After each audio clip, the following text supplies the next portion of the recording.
Pero bakit tinalikuran niya yung kanyang sinabi o pahayag niya noon at ngayon gusto na niyang kumandidato? Eto, pakinggan natin kung bakit.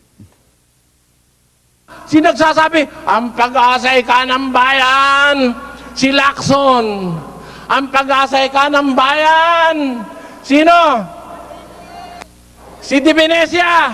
Ang pag-asay ka ng bayan, ihalal natin si Fernando po. Ang pag-asay ka ng bayan, walang totoo riyan. Walang tao na makapagbibigay ng pag-asa sa kapwa-tao maliban sa ating Panginoon.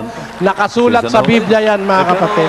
Isipin pagkatapos na sabing wala kay Senator Lacson, Ang tagal na eh. wala kay Ginoong Di Venecia, wala kay tagal na Fernando natin eh. Jr. Relihiyon Kaya at ang pag-asa politika. raw pala, nandun sa Lagi na brother lang nila. tayong pinapaasa eh. Pag ako naging presidente, sabi ni Ganire, pag naging presidente ko, walang kaibigan, walang kamag-anak,